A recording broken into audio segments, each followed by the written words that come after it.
Good evening, ladies and gentlemen, and thank you very much on another edition of Viewpoint on DBS Television. We talk current issues happening in, out of Cameroon, and of course at the world in general. With us here in the studio, we are having a young, dynamic Cameroonian entrepreneur. He is Fon Felix, the founder and editor-in-chief of Camel Link magazine, and as well a very good public relation officer. Good evening to you, Fon Felix, and thank you very much for honoring our invitation. Good evening. Thank you for having me.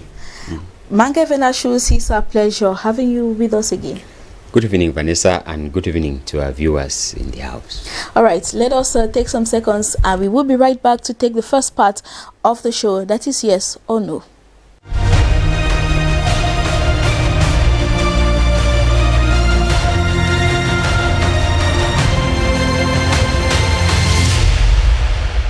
Welcome back once more. In our first question, we are asking, does the opening of the Cameroon airspace have any impact in the fight against the coronavirus? I'll begin with you, Felix. Yes or no? Yes. Yes. Mange Venashus? No, Vanessa. No, it has no impact. Yes. Question 2, will the new method of paying electricity bills in Cameroon help the population? To you, Felix? No. It will not help them. Mange Venashus? Yes, I share the same opinion. It doesn't. It doesn't. And our last question for tonight is, authors' rights in Cameroon of any use to artists? Yes or no? Yes. Yes. It's of use. Mange Venashus?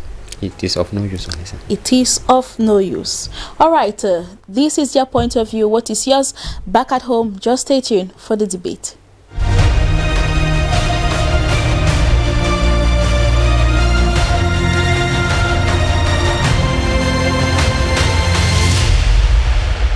In our first question, we are asking, does the opening of the Cameroon airspace have any impact in the fight against coronavirus? Fon Felix, you say yes, it has an impact. How is it going to affect the fight of coronavirus in Cameroon, given that all measures have been put in place to ensure that when they come in, they have been quarantined for 14 days before before they merged in the society?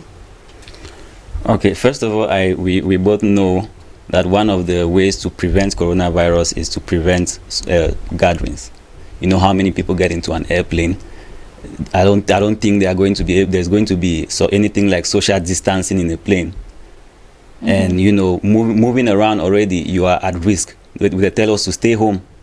So what happens to stay at home? Don't go out of your houses. What happens to, you just prevent yourself from social interactions? So getting into a plane, you're at risk. Even when you're quarantined, sometimes if you contract coronavirus while you're in a jet, when you get home, you're quarantined. After some time, you can still, once the illness is in you, it can still develop. So I don't think the measures taken will be 100% effective. There is no machine or even a human being that is 100% effective. So why not prevent it instead of, So you're of the fact that our airports were supposed to remain closed? Yes, for now. Yeah, for how long would that be? Given that we might live with the virus for over 1, 2, or 3 years even, or we might live with it like we're living with malaria today.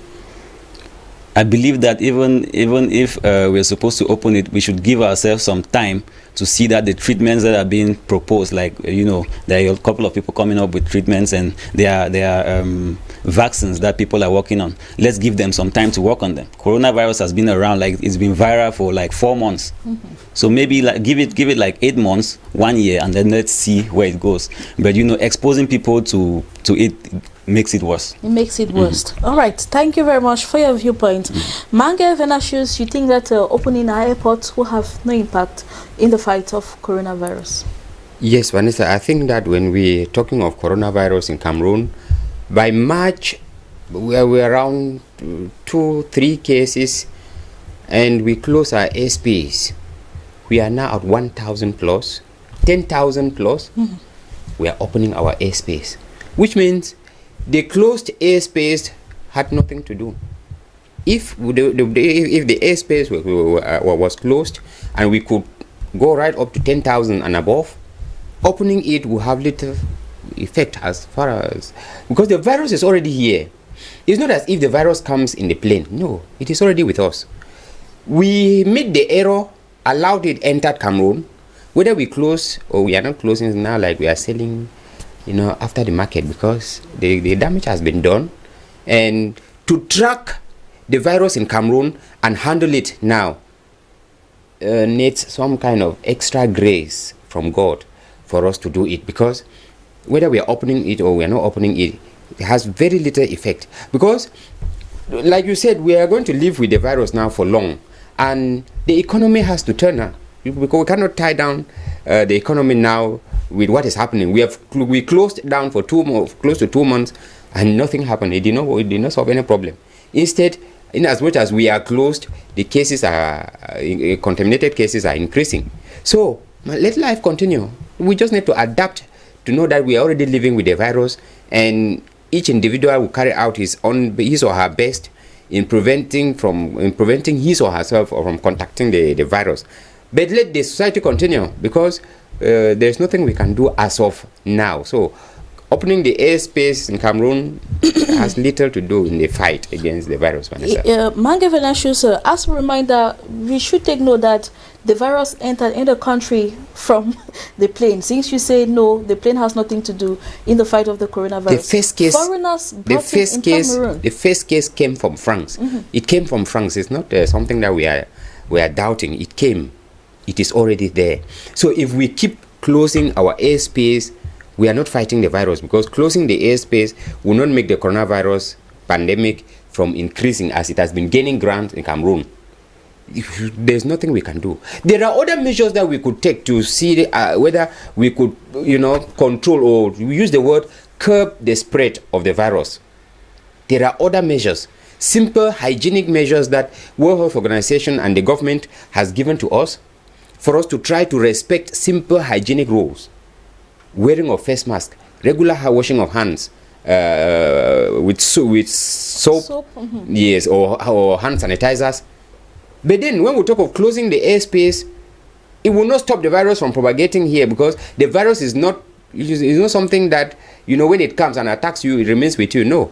Since it entered from the very first case that we had that came from France, it is already in Cameroon, and it is multiplying, because each victim, each virus carrier has the propensity to propagate the virus of around 5 to 6 people. 6 people. Yes, and if he had it and shares it to 5 people, the 5 people, it continues a ramifying effect in the society. There is no way we can do it. So they should open the airspace, the land, and the board, and the sea. Probably the sea. So, yes, so that the country should continue functioning while we struggle to respect barrier measures to see if we can curb the spread of the virus. But as of the airspace, the damage has been done, and if we are now closing it, we are simply crying over spilled milk. All right, that is your point of view.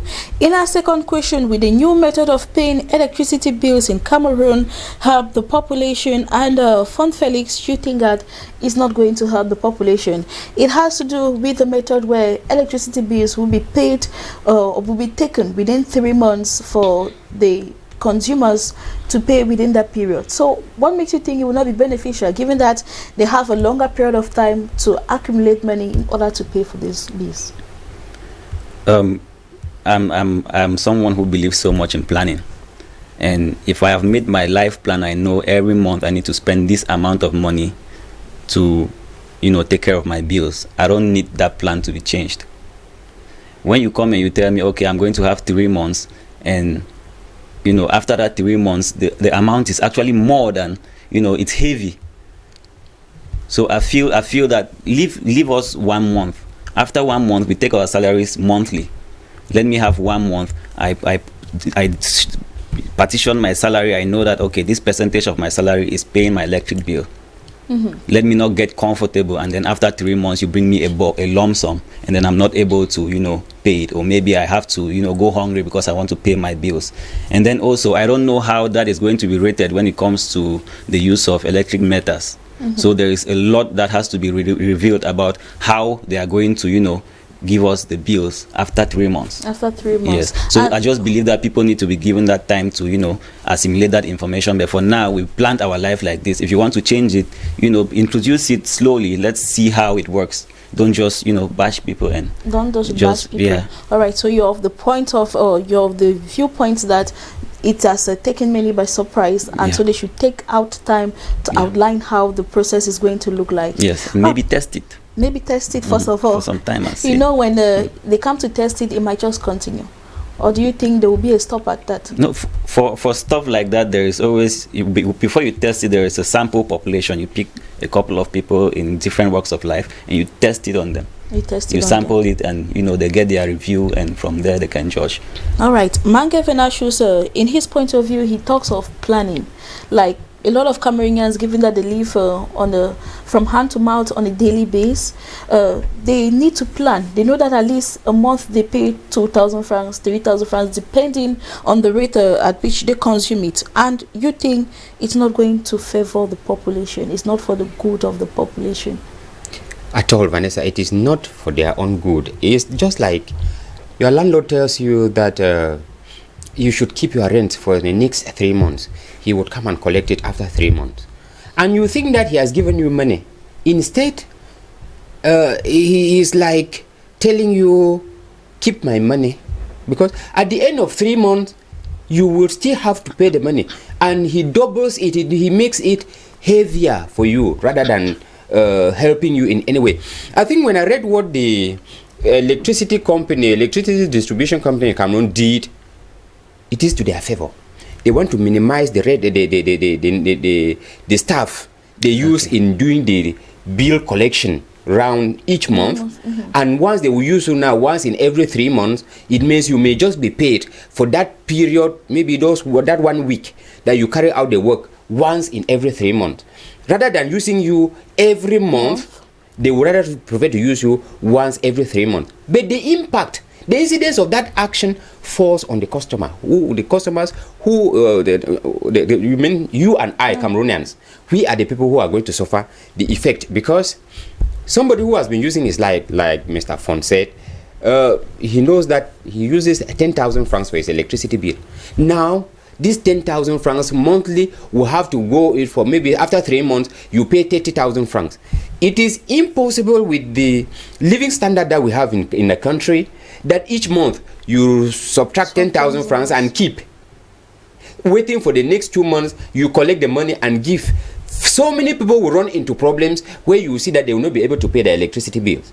2, we will cultivate the habit of forgetting that we are using electricity because we are going to pay.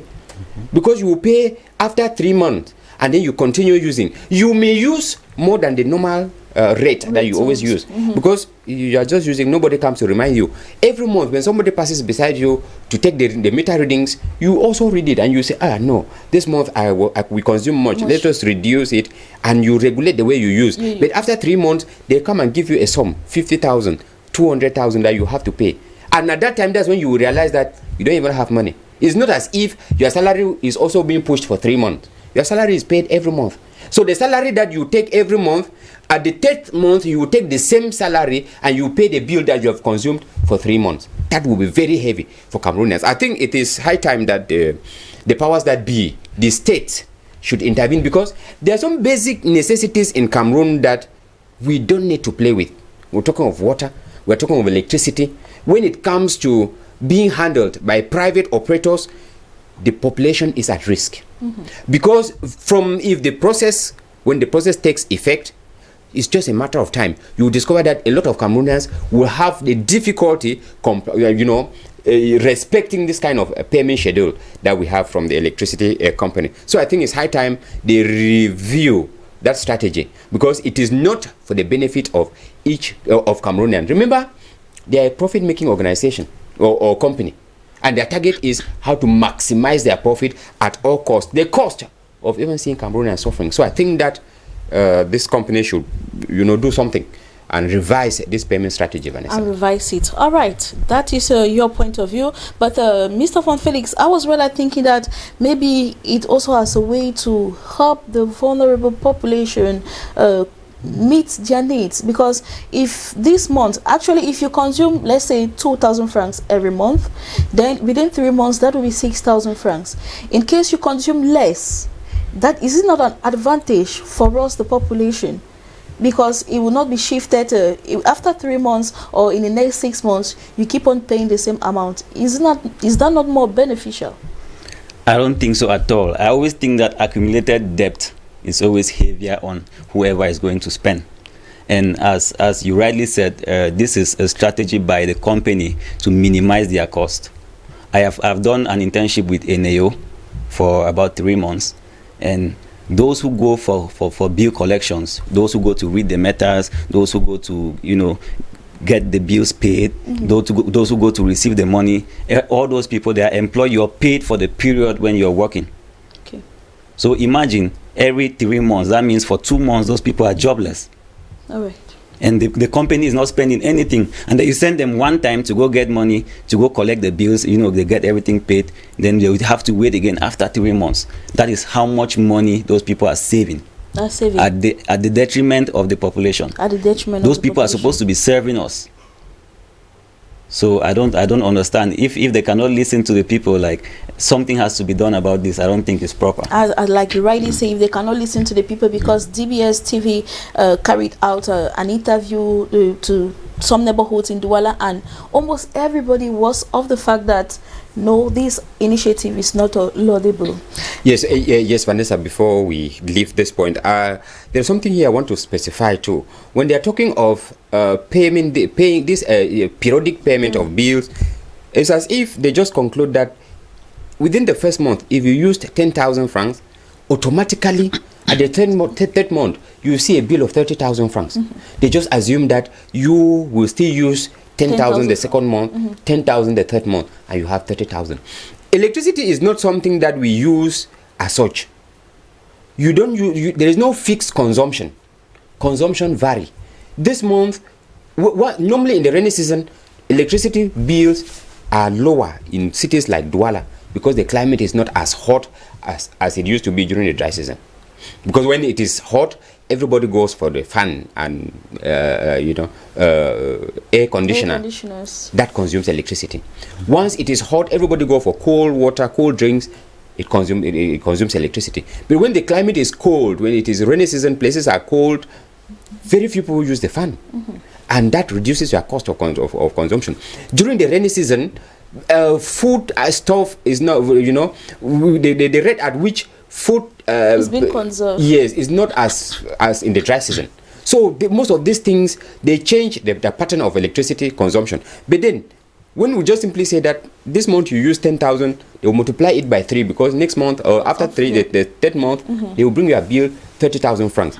I think that we need to revise this strategy because it does not follow. People don't use electricity in such a fixed manner. It changes. This month you can use more, next month you can use less. So, all right, but Madam Venatius, according to the communication, it says that if there is any quacks within that 3 months, or if you feel that you've been cheated, you can actually meet the authorities concerned, and they will shift it for another month. They will see how they can regulate it, or like, let's say, solve the solution or shift it to the next month. Let me put it that way. The lapses in that communication is very obvious. I expected them to say that once there are any complication, we would cancel it. Shifting it to the next month doesn't mean that you will not finally pay. They have given you a bill of 50,000 francs, and you come and complain that they say, all right, we'll shift it to the next month. You will pay the 50,000. It's the same thing that I was saying, that they keep postponing your debt.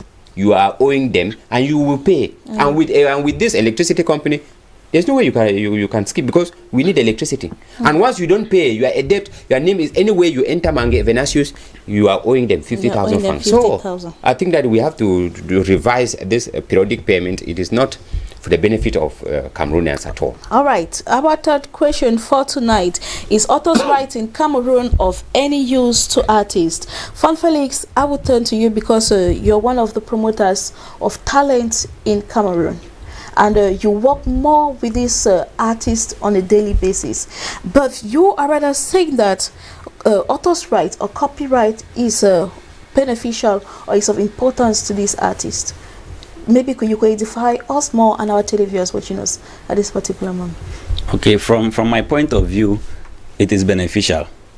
But then it is not being implemented, especially by the artists. We are not assuming, we are not claiming our rights to our content. Take for example, if DBS TV wants to play my song, maybe for a jingle or for something, they need to contact me, and then we discuss upon it, and then we come to a compromise. If you're paying, you're paying. If we are coming to an agreement that you promote my music, and we come to that compromise. I have the rights to my song. For you to use my song on your program, I have to be paid. That is how it works. But then the way Cameroon is set up, we are not yet exploiting those rights.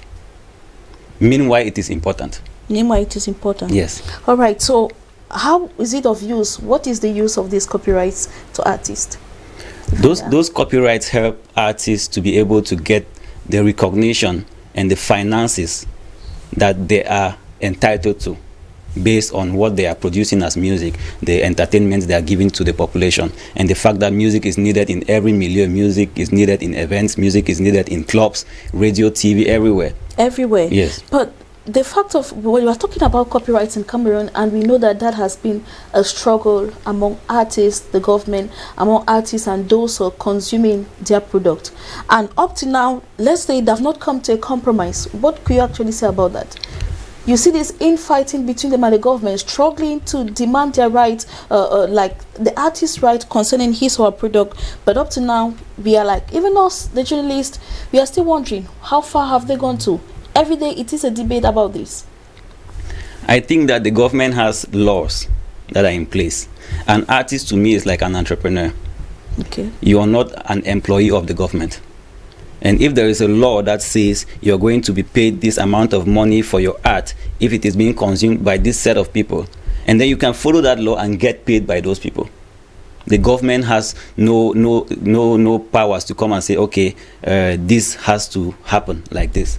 But you have the right as an entrepreneur to sell your product wherever you want to sell it, and to demand how much you want for your own product. It is your product. It is your product. Yeah. So you're actually blaming the artists for not being responsible in demanding their right. Mange Venashus, you are contradicting Mr. Asfon's point of view tonight, saying that the copyright in Cameroon has no use to artists or author's right. Yes, I feel from what we have, it has got no use, because when you look at what most of these artists go through, you're talking of that you said they are always in conflict with the government. They are in conflict among themselves. We started hearing of Sosenada. We started hearing of Socatral. There were so many of this syndicates, correct, that were existing. They themselves, the artists, they could not agree on one platform through which their rights could be respected. He cited, actually, they have the right. It is works of art. It is that they give in themselves through this work of art, and we are supposed to. In fact, we are buying their work. We are buying their work, what they have produced. Once we consume it, we need to pay for it. That is the simple meaning of author's right.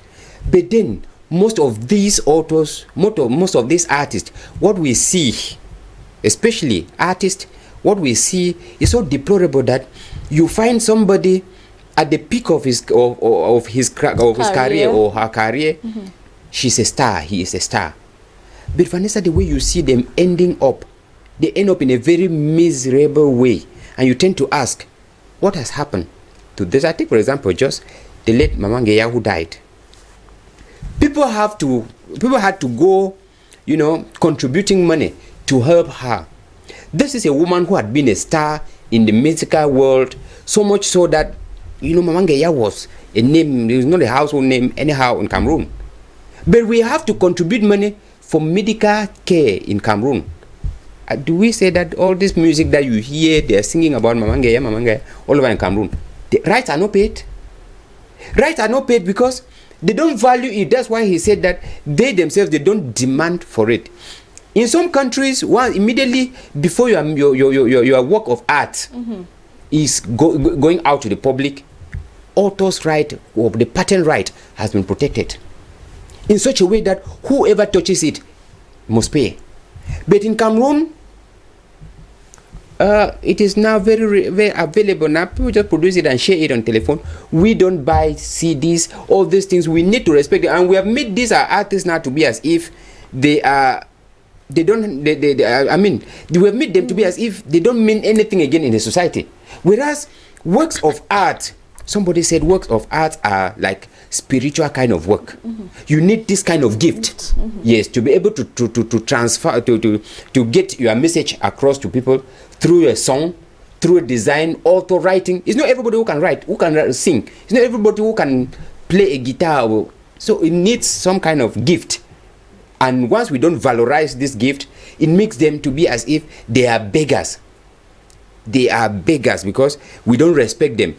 Vanessa, in some countries, they will regulate the kind of music that pass in their TV, in their radio, in their society. But in Cameroon, when we look at it globally, we instead take foreign artists in Cameroon here more than like home base. They value them more than we give them more value than home base. Did we not have an occasion here at the presidency and a foreign artist was brought, whereas we had Cameroonian artists?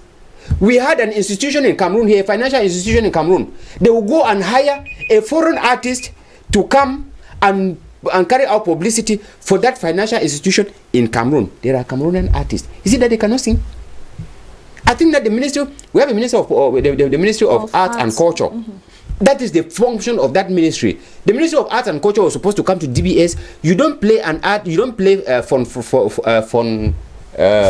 Felix song without paying him. It is not Fon Felix to fight for his right. It is that Ministry of Art and Culture that is supposed to fight for it, and then we will give these artists the encouragement they deserve. But when it becomes a personal issue, the negotiation fund has with DBS, if DBS plays a song, it is what they have. DBS can abuse it. But if it was a ministerial text, a constitutional law that we have to respect, then at the end of your career, we will not come to where somebody is sick and we have to go to public begging for money to take care of the medical bill. Mamanga should not have been somebody where we need to be contributing money to take that woman out of the country, because just the animation that he gave to Cameroon, just the name that she gave to Cameroon, she made some kind of dignity at such a moment in her life, Vanessa. All right, Manga Venatius, okay, Fon Felix, you have something to add to that? I want to stress on what you said about the Ministry of Arts and Culture. They've not been able to, gather these artists, bring them together, and then structure the entertainment industry. Now, that is why I say artists are functioning like entrepreneurs. In those days of the Mamangayas, there was nothing like digital. But nowadays, we have every platform to be able to sell our music.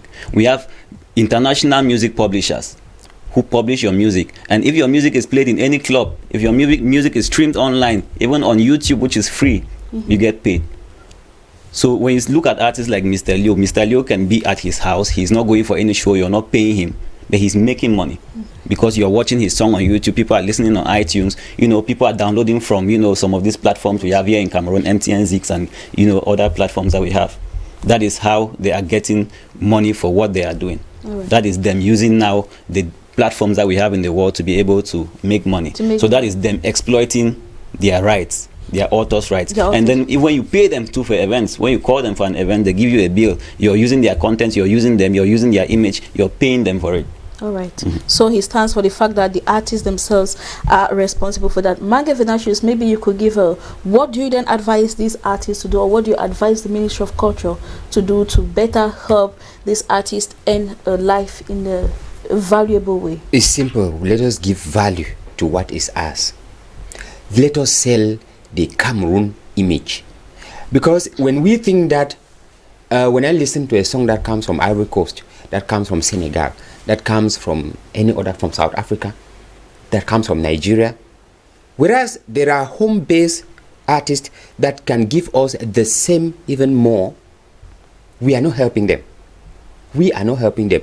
In some countries, like I said, it is a law. If you're playing 10% of every music that is passing, 3% or 4% should be home-based, and the rest you can take from any other place in the world. If we institute such a law in Cameroon, then we will be able to give these men and women the value that they need in the entertainment world, Vanessa. All right, thank you very much for coming. And to you, Fon Felix, what advice can you give to these artists? I would advise artists to think as entrepreneurs. They should think as entrepreneurs. You know, create a team for yourself, build a team. Don't depend on the government, because we both know our government is going to maybe fail us at some point. But it is your future, it is your art, it is your passion. Think of it as your job, is what you're doing to feed yourself, and then consult professionals to tell you what to do, how to make money. You are an artist, but there are people who market music, there are people who promote music. They know what to do, they know the advice to give you. So, you know, build a team around yourself and then work as a professional. You make money and work as a professional. Thank you very much for honoring our invitation. Thank you very much. Ladies and gentlemen, we've come to the end of today's edition of Viewpoint on DBS Television. Until we meet again tomorrow, do have a blessed day in the company of our programs. Do take care and have a blessed night.